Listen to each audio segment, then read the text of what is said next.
말씀 창세기 21장 1절에서 21절 중에서 8절에서 13절 말씀을 중심으로 살펴보겠습니다.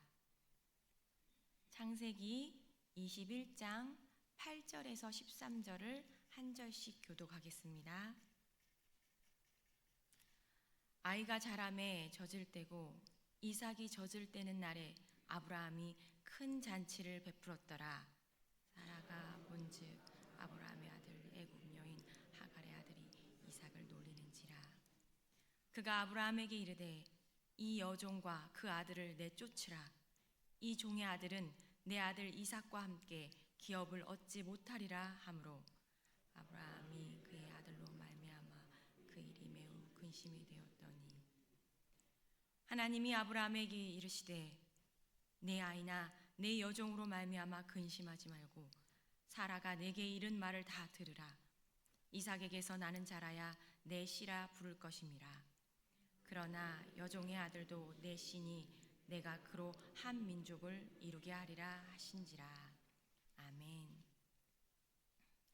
오늘 본문인 창세기 21장 말씀은 아브라함이 하나님을 만난 이후 가장 오랫동안 기다려온 약속이 성취되는 장면입니다. 마침내 자신의 아들을 얻었습니다. 여종 하갈을 통해 얻은 이스마엘 때와는 비교할 수 없는, 형용할 수 없는 기쁨입니다. 그래서 이삭이 젖을 떼는 날, 이스마엘 때는 열지 않았던 아주 성대한 잔치를 베풀었습니다. 그런데 이 기쁨이 화가 되었을까요? 잔치의 열기가 가시기도 전에 이스마엘이 어린 이삭을 의도적으로 조롱하는 일이 벌어집니다. 이것을 목격한 사라는 아니 감히 네까짓게 내 아들을 하며 분노합니다.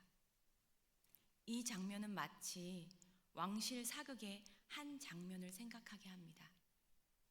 후궁의 아들이 중전의 아들인 세자를 조롱하는 것을 본 중전이 왕에게 달려가 왕세자의 자리를 지키기 위해 후궁의 아들을 가만두어서는 안 된다고, 오직 왕의 자리는 내 아들 것이니 당장 그들을 내쫓으라고 으름장을 놓는 모습과 같습니다. 사라가 아브라함에게 이렇게까지 강하게 자신의 의견을 말하는 것은 놀랍습니다.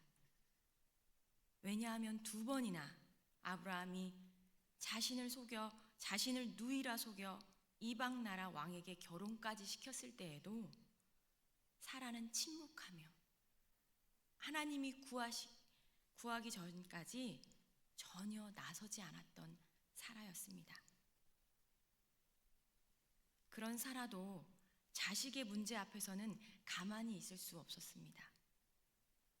여자는 약할지 몰라도 엄마는 강하다는 말을 실감하게 하는 대목입니다.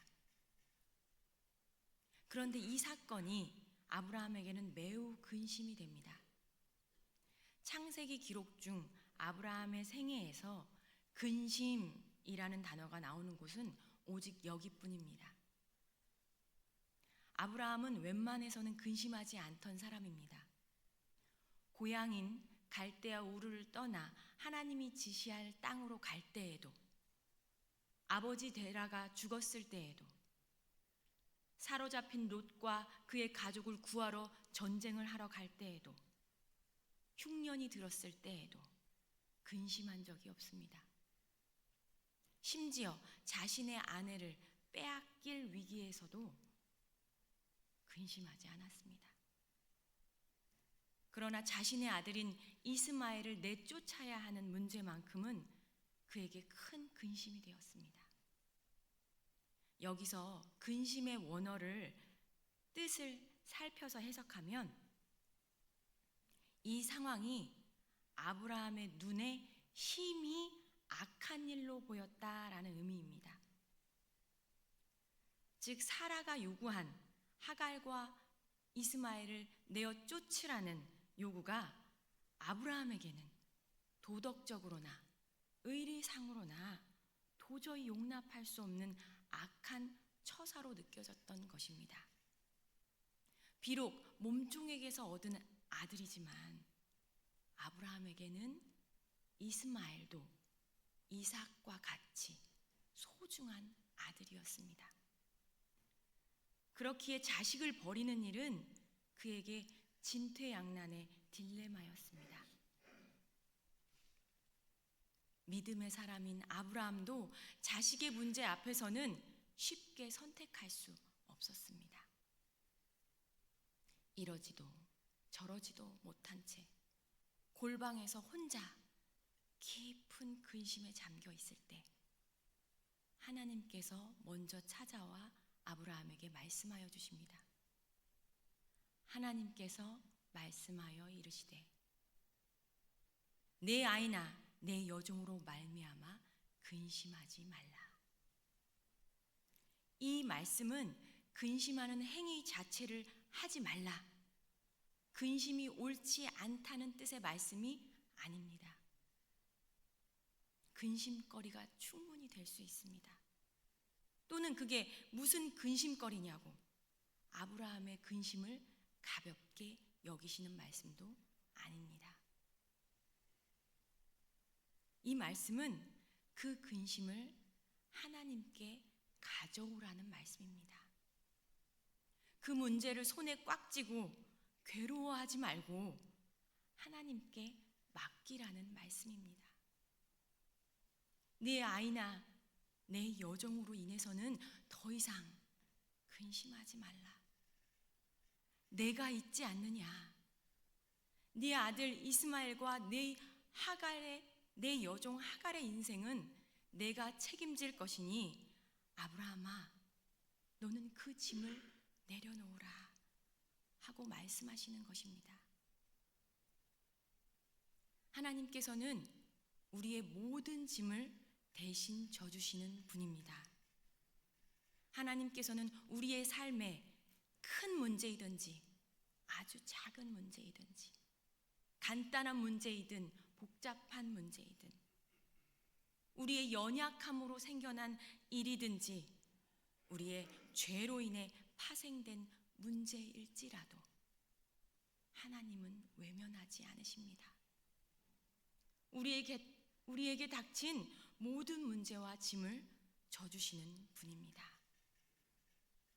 사실 이스마엘은 하나님의 약속을 기다리지 못한 사라와 아브라함의 선택으로 인해 생겨난 아들이었습니다.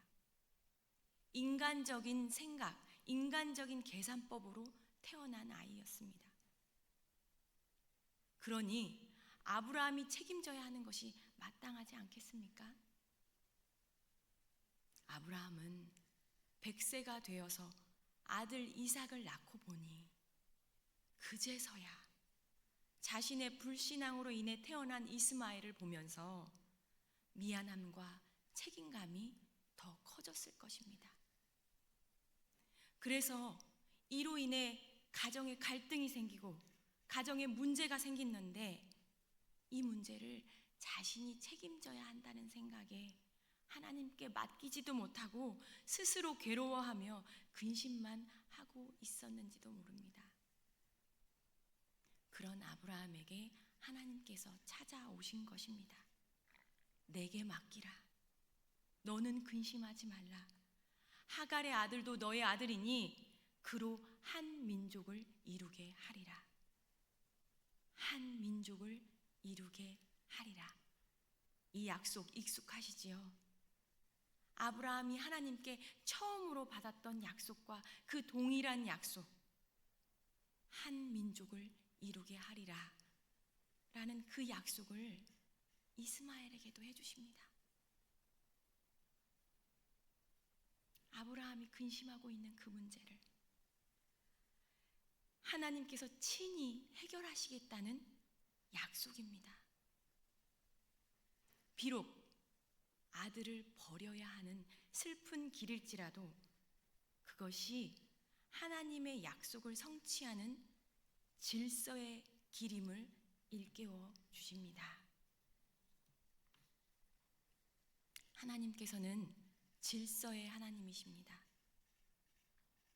죄는 하나님의 질서를 벗어날 때 발생합니다. 하나님께서는 아브라함과 사라에게서 태어난 그 후손에게서 구원자를 약속하셨습니다. 그러나 인간의 잘못된 선택들로 문제들이 생겨났습니다. 그 문제들은 그대로 우리들에게 근심이 되는 상황이 됩니다. 그때 우리는 또 다른 선택을 해야 합니다. 그 선택은 다툼으로 인해 평화를 깨뜨리는 것 같고, 누군가는 고통을 받게 되는 상황이 되기도 합니다. 어떤 선택이든 이것이 정말 옳은 것인가, 잘못된 선택은 아닌가 하는 의문이 들기도 합니다. 질서를 찾는 데에는 어려움이나 갈등이 있을 수 있습니다. 그러나 우리가 잊지 말아야 할 것은 그 어려움이나 갈등은 하나님의 질서를 벗어난 인간의 선택과 행동으로 인해 생겨난 것이라는 것입니다. 인간의 잘못된 선택이, 우리의 잘못된 선택이 갈등과 고통을 낳고 평화를 깨뜨릴 때 질서를 행하시는 하나님의 일하심이 때로 우리의 눈에 무정하고 단호하게 느껴지기도 합니다. 그러나 혹시 사라의 요구대로 이스마엘과 하갈을 내보내는 그 하나님의 일하심이 무정하다고 생각하신다면 오히려 그것은 천지의 주제시요 지극히 높으신 하나님의 질서를 인간의 좁은 눈으로 판단하는 오해이고 오만입니다. 바울은 하나님의 어리석음이 하나님보다 지혜롭다고 고백했습니다. 아무리 사람이 지혜롭다 해도 하나님의 깊은 섭리를 다 헤아릴 수 없습니다. 그러므로 가장 지혜로운 선택은 모든 문제를 하나님께 맡기고 그분의 질서를 따르는 것입니다. 아브라함이 지금 자신의 아들을 이스마엘을 버린 상황처럼 보이지만 아닙니다. 하나님께 온전히 맡겨드린 것입니다. 그 결과가 어떠했는지 20절의 말씀을 함께 찾아 읽어보기 원합니다. 창세기 21장 20절의 말씀입니다. 함께 읽어보겠습니다. 하나님이 그 아이와 함께 하심에 그가 장성하여 광야에서 거주하며 활 쏘는 자가 되었더니. 아멘. 하나님께서 이스마엘과도 함께하여 주셔서 돌보셨습니다. 큰 민족을 이루게 하여 주셨습니다. 아브라함은 이때의 경험이 있었기에 훗날 독자 이삭을 모리아 땅으로 가서 바치라는 청천벽력 같은 하나님의 말씀에도 다시는 근심하지 않을 수 있었습니다. 이미 하나님께 맡기는 법을 배웠기 때문입니다. 믿음으로 아들을 하나님께 맡길 수 있었습니다. 하나님께서는 우리의 모든 짐을 대신 져주시는 분입니다. 하나님께서는 질서의 하나님이십니다. 모든 문제 앞에서 우리에게 필요한 것은 하나님께 모든 것을 맡겨드릴 용기와 순종입니다. 기도하겠습니다.